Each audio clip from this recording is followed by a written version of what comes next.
Hello, അസ്സലാമലൈക്കും.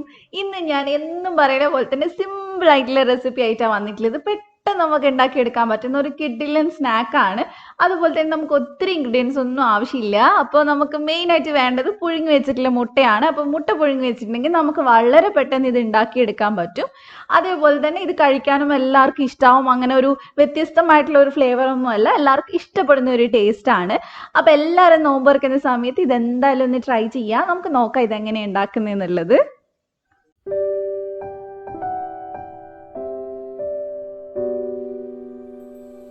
അപ്പൊ ആദ്യം തന്നെ നമുക്ക് വേണ്ടത് ബ്രെഡ് ഒന്ന് കുതിർത്തിയെടുക്കണം. ഞാനിവിടെ ഒരു 5 ബ്രെഡാണ് ഞാൻ കാണിച്ചിട്ടുള്ളത്, പക്ഷെ ഞാൻ ഒരു 6 എടുത്തിട്ടുണ്ട് കേട്ടോ. അത് കുറവാന്ന് തോന്നിയപ്പോൾ പിന്നെ ഞാൻ ഒരെണ്ണം കൂടെ എക്സ്ട്രാ എടുത്തിട്ടുണ്ട്. അപ്പോൾ ഒരു 6 ബ്രെഡ് വരെ എടുക്കുക.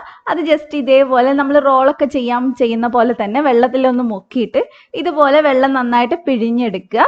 എന്നിട്ട് നമുക്ക് അതൊരു ബൗളിനകത്തോട്ട് മാറ്റി കൊടുക്കുക. ഒരുപാട് വെള്ളത്തോടെ എടുക്കരുത്, അപ്പൊ നമുക്ക് നല്ല ബുദ്ധിമുട്ടാവും കുഴച്ചെടുക്കാനായിട്ട്. അപ്പൊ ബ്രെഡ് എല്ലാം ഞാനിവിടെ റെഡിയാക്കി എടുത്തിട്ടുണ്ട്. ഇനി നമുക്ക് ഇത് കൈവച്ചിട്ട് നന്നായിട്ടൊന്ന് കുഴച്ചെടുക്കാം. ഇതേപോലെ നമുക്ക് നന്നായിട്ട് പൊടിച്ചെടുക്കാൻ പറ്റും. അതിനുശേഷം നമുക്ക് ഇതിനകത്തോട്ട് ഒരു കുഞ്ഞു സവാള നമ്മൾ ഓംലെറ്റിനൊക്കെ അരിയണ പോലെ കുഞ്ഞു കുഞ്ഞു ഇതായിട്ട് ഒന്ന് അരിഞ്ഞെടുക്കുക. ഞാൻ ഇതുപോലെ ഒരു ചോപ്പർ വെച്ചിട്ടാണ് ചെയ്തിട്ടുള്ളത്. അതിനകത്തോട്ട് നമുക്ക് 1 ടീസ്പൂൺ ഇഞ്ചിയും വെളുത്തുള്ളിയും ചതച്ചതും കൂടെ ചേർത്ത് കൊടുത്തിട്ടുണ്ട്. ഇനി ഇതിലേക്ക് ഞാൻ ഒരു പച്ചമുളക് ചെറുതായിട്ട് അരിഞ്ഞ് ചേർത്തിട്ടുണ്ട്. അതേപോലെ തന്നെ കുറച്ച് മല്ലിയിലയും കൂടി ചേർത്ത് കൊടുക്കുക. പിന്നെ ആവശ്യത്തിന് ഉപ്പ് ചേർത്ത് കൊടുക്കുക. അതേപോലെ തന്നെ ഇനി നമുക്ക് മസാലപ്പൊടി ചേർത്ത് കൊടുക്കാം. ഞാൻ ഇവിടെ 1 ടീസ്പൂൺ കാശ്മീരി മുളക് പൊടി ചേർക്കുന്നുണ്ട്. സാധാ മുളകാണെങ്കിൽ ഇത്രയും ചേർക്കണ്ട. അതേപോലെ ഒരു 1/4 ടീസ്പൂൺ മഞ്ഞൾപ്പൊടി ചേർത്തിട്ടുണ്ട്. പിന്നെ നമ്മൾ ഇതിനകത്തോട്ട് ചേർക്കുന്നത് ചിക്കൻ മസാലയാണ്. അതൊരു 1/2 ടീസ്പൂണിന്റെ അടുത്ത് ഞാൻ ചേർക്കുന്നുണ്ട്. നിങ്ങൾക്ക് വേണേൽ മീറ്റ് മസാലയും കൂടെ ചേർത്ത് കൊടുക്കാം, കുഴപ്പമില്ല. അതേപോലെ തന്നെ ഇനി ഇതിനകത്തോട്ട് ഞാൻ ഒരു 1/4 ടീസ്പൂൺ ഗരം മസാല ചേർക്കുന്നുണ്ട്. അപ്പൊ ഇത്രയും പൊടികൾ നമുക്ക് മതി. ഇനി നമുക്ക് ഇത് നന്നായിട്ടൊന്ന് കുഴച്ചെടുക്കണം. ബ്രെഡ് ഓൾറെഡി നനഞ്ഞതുകൊണ്ട് നല്ല നനവുണ്ടാവും നമ്മൾ കുഴക്കുന്ന സമയത്ത്. അപ്പൊ നന്നായിട്ട് എല്ലാവരുടെയും മസാല ഒന്ന് പിടിക്കാൻ വേണ്ടി കുഴച്ചെടുക്കുക. നല്ലപോലെ ഇതുപോലെ ഒന്ന് പ്രസ് ചെയ്ത് കുഴച്ചെടുക്കണം. ഇനി നമുക്ക് ഇതിനകത്തോട്ട് മൈദയാണ് ചേർത്ത് കൊടുക്കേണ്ടത്. ഏകദേശം ഒരു 4 ടേബിൾ സ്പൂണോളം മൈദ ഞാൻ എടുക്കുന്നുണ്ട്. അപ്പൊ നിങ്ങൾ എല്ലാം കൂടെ ഒരുമിച്ച് ചേർക്കരുത്. ആദ്യം ഒരു 2 ടേബിൾ സ്പൂൺ ഒക്കെ ചേർത്ത് കൊടുക്കുക. അതിനുശേഷം മിക്സ് ചെയ്തിട്ട് നന്നായിട്ട് കുഴക്കാൻ പറ്റുന്നില്ലെങ്കിൽ മാത്രം പിന്നെ ചേർത്ത് കൊടുത്താൽ മതി. അതേപോലെ തന്നെ 1 ടേബിൾ സ്പൂൺ അരിപ്പൊടിയും കൂടി ഞാൻ ചേർത്തിട്ടുണ്ട്. കുറച്ചൊന്ന് ഹാർഡായിട്ട് കിട്ടാൻ വേണ്ടിയിട്ടാണ്. നമ്മളിത് മിക്സ് ചെയ്തതിന് ശേഷം പൊടി കൂടുതൽ വേണം തോന്നുകയാണെങ്കിൽ അരിപ്പൊടി ചേർത്ത് കൊടുക്കരുത്. അരിപ്പൊടി 1 ടേബിൾ സ്പൂണേ ചേർക്കേണ്ട ആവശ്യമുള്ളൂ. നമ്മൾ മൈദ ചേർത്തിട്ട് വേണം പിന്നെ അങ്ങോട്ട് കട്ടിയാക്കി എടുക്കാനായിട്ട്. അപ്പം ഞാൻ പൊടിയൊക്കെ ചേർത്ത് ഇത് നന്നായിട്ട് മിക്സ് ചെയ്ത് എടുക്കുന്നുണ്ട്. നല്ല സിമ്പിളായിട്ട് നമുക്ക് ചെയ്തെടുക്കാൻ പറ്റുന്നതാണ്. നോമ്പുകാർക്കൊക്കെ ഉണ്ടാക്കാൻ പറ്റിയ ഒരു സ്നാക്കാണ്. പെട്ടെന്ന് റെഡിയാക്കി എടുക്കാം. അപ്പം ഞാനിത് നന്നായിട്ട് ഇവിടെ കുഴച്ചെടുത്തിട്ടുണ്ട്. ഇനി നമുക്ക് ഇതുപോലെ ഒന്ന് ഉരുട്ടിയെടുക്കാൻ പറ്റുന്നുണ്ടോ നോക്കിയാൽ മതി.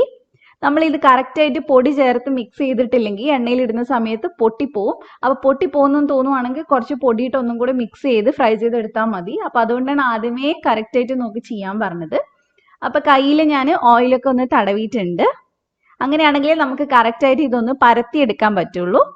അപ്പോൾ അത്യാവശ്യം വലുപ്പത്തിൽ വേണം നമ്മൾ മാവ് എടുത്തിട്ട് പരത്തിയെടുക്കാനായിട്ട്. ഇതിനകത്ത് ഇനി നമ്മൾ മുട്ട ഒരു പീസ് വെക്കുന്നുണ്ട്.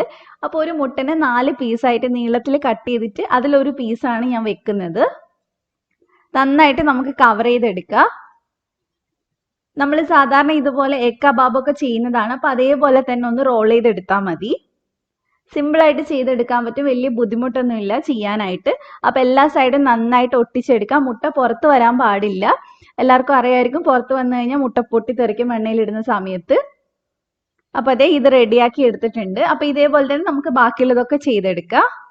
കഴിഞ്ഞ തവണ ആരോ ഒരു കമന്റ് ഇട്ടിട്ടുണ്ടായിരുന്നു, മുട്ടന്റെ സ്നാക്ക് ചെയ്തപ്പോൾ എണ്ണയിൽ ഇട്ടപ്പോൾ പൊട്ടിത്തെറിച്ചു എന്നുള്ളത്. അപ്പൊ അത് അറിയാത്തോണ്ടാണ്. മുട്ട ഒരിക്കലും ഡയറക്റ്റ് ആയിട്ട് എണ്ണയിൽ തൊടാൻ പാടില്ല. അപ്പൊ എന്തായാലും പൊട്ടിത്തെറിക്കും. അപ്പൊ അത് അറിയാത്തവർക്ക് വേണ്ടിയിട്ടാണ് ഞാൻ ഒന്നുകൂടെ പറഞ്ഞിട്ടുള്ളത്. നമ്മൾ ഈ മുട്ടന്റെ എന്ത് സ്നാക്ക് ചെയ്യുമ്പോഴും നന്നായിട്ട് മുട്ട കവർ ചെയ്തിട്ട് വേണം ചെയ്യാനായിട്ട്. നല്ലോണം ശ്രദ്ധിക്കണം, അപകടം വരും അങ്ങനെ ആവുന്ന സമയത്ത്. അപ്പൊ പുതിയതായിട്ട് കുക്ക് ചെയ്യുന്നവർക്ക് അത് വലിയ പരിചയം ഉണ്ടാവില്ല. അപ്പൊ അതേ ഞാനിതെല്ലാം ചെയ്തെടുത്തിട്ടുണ്ട്. അപ്പൊ നമുക്ക് ഏകദേശം ഒരു 9 സ്നാക്കൊക്കെയാണ് ഇത് വെച്ച് ഉണ്ടാക്കാൻ പറ്റുക. അപ്പൊ ഇനി നമുക്ക് ഫ്രൈ ചെയ്തെടുക്കാം. ഞാനിവിടെ കുറച്ച് പാം ഓയിലാണ് എടുത്തിട്ടുള്ളത്. നിങ്ങൾക്ക് ഏത് ഓയിൽ വേണമെങ്കിലും എടുക്കാം, വെളിച്ചെണ്ണ ആയാലും കുഴപ്പമൊന്നുമില്ല. അപ്പൊ അതൊന്ന് ചൂടാവുന്ന സമയത്ത് നമുക്കിത് അതിനകത്തോട്ട് ഇട്ട് കൊടുക്കാം. ഒരുപാട് നേരമൊന്നും എടുക്കില്ല ഫ്രൈ ആവാനായിട്ട്, കാരണം ബ്രെഡാണ്, ഒരുപാട് നേരമൊന്നും വേണ്ട. അപ്പൊ നമുക്ക് 2-3 ഒരുമിച്ചിട്ടിട്ട് ഒന്ന് ഫ്രൈ ചെയ്തെടുക്കാം. മീഡിയം ഫ്ലെയിമിൽ വേണം നമ്മൾ ചെയ്യാനായിട്ട്, പെട്ടെന്ന് കരിഞ്ഞു പോവും. അതുകൊണ്ട് തന്നെ മീഡിയം ഫ്ലെയിമിൽ ഇട്ട് ഫ്രൈ ചെയ്തെടുക്കുക. ഒരു സൈഡ് റെഡി ആവുന്ന സമയത്ത് നമുക്ക് ഇതൊന്ന് തിരിച്ചിട്ട് കൊടുക്കാം. തിരിച്ചിട്ട് കൊടുത്തതിന് ശേഷം നമുക്ക് ഒരു 2 മിനിറ്റും കൂടെ ഒന്ന് ഫ്രൈ ചെയ്തെടുക്കാം. ഇത് സാധാരണ നമ്മൾ കട്ട്ലറ്റ് ഒക്കെ ഉണ്ടാക്കുമ്പോൾ എണ്ണ കുടിക്കണം പോലെ അങ്ങനെ ഒത്തിരി എണ്ണയൊന്നും കുടിക്കില്ല. അപ്പൊ ഇത് റെഡി ആയിട്ടുണ്ട്. ഇതെടുത്ത് മാറ്റാം. എടുത്തിട്ട് ടിഷ്യൂ പേപ്പറിനകത്തോട്ട് ഇട്ട് കൊടുക്കുക. ബ്രെഡിന്റെ എന്ത് സ്നാക്ക് ചെയ്യുമ്പോഴും ടിഷ്യൂ പേപ്പറിൽ ഇടുവാണെങ്കിൽ ഒരുപാട് ഓയിൽ അതിൽ തന്നെ അങ്ങ് പോയി കിട്ടും. അപ്പൊ ഇതേപോലെ തന്നെ നമുക്ക് ബാക്കിയുള്ള സ്നാക്കും കൂടെ ഫ്രൈ ചെയ്തെടുക്കാം. അപ്പൊ ഇത്രയേ ഉള്ളൂ, സിമ്പിൾ ആയിട്ടുള്ള സ്നാക്കാണ്. നിങ്ങൾക്ക് എല്ലാവർക്കും ഇഷ്ടമായിട്ടുണ്ടാവുമെന്ന് വിചാരിക്കുന്നു. ഒരുപാട് സമയമൊന്നും വേണ്ട. മുട്ട പുഴുങ്ങി വെച്ചിട്ടുണ്ടെങ്കിൽ നമുക്കൊരു 5 മിനിറ്റ് പോലും വേണ്ട ഇത് ഉണ്ടാക്കാനായിട്ട്. അത്ര സിമ്പിൾ ആണ്, അത്ര ഈസിയാണ്. അപ്പൊ എല്ലാവരും ട്രൈ ചെയ്യാം. നമുക്കിത് നോക്കാം എങ്ങനെ കട്ട് ചെയ്തിട്ടുണ്ടാവാന്നുള്ളത്. ഇത് ബ്രെഡ് ആയതുകൊണ്ട് തന്നെ നല്ല ടേസ്റ്റ് ആണ് അതിന്റെ കോട്ടിങ്. ഉള്ളിൽ മുട്ടയും കൂടി വരുമ്പോൾ നല്ല ടേസ്റ്റ് ആണ് കഴിക്കാൻ. അതുപോലെ സോസ് വേണമെന്ന് നിർബന്ധമൊന്നുമില്ല. സോസ് ഇല്ലാതെ തന്നെ നമുക്ക് കഴിക്കാൻ പറ്റുന്നേ ഉള്ളൂ. അപ്പൊ എല്ലാവരും ട്രൈ ചെയ്യുക. ട്രൈ ചെയ്തിട്ട് ഫീഡ്ബാക്ക് പറയാം. നിങ്ങൾക്ക് വീഡിയോ ഇഷ്ടപ്പെട്ടിട്ടുണ്ടെങ്കിൽ ലൈക്ക് ചെയ്യുക, ഷെയർ ചെയ്യുക. അതുപോലെ ആദ്യമായിട്ട് എൻ്റെ ചാനൽ കാണുന്ന ആരെങ്കിലും ഉണ്ടെങ്കിൽ ഒന്ന് സബ്സ്ക്രൈബ് ചെയ്യുക. എന്നിട്ട് തൊട്ടടുത്തുള്ള ബെല്ല് ക്ലിക്ക് ചെയ്തിട്ട് ഓളും കൂടെ ക്ലിക്ക് ചെയ്യുക. എന്നാൽ മാത്രമേ ഞാൻ വീഡിയോസ് ഇടുന്ന സമയത്ത് നോട്ടിഫിക്കേഷൻ വരുള്ളൂ. അപ്പൊ ഇതേപോലെ നല്ല കിടുക്കനായിട്ടുള്ള റെസിപ്പി ഇൻഷാ അല്ലാഹ് നമുക്ക് നാളെ കാണാം. Thank you for watching.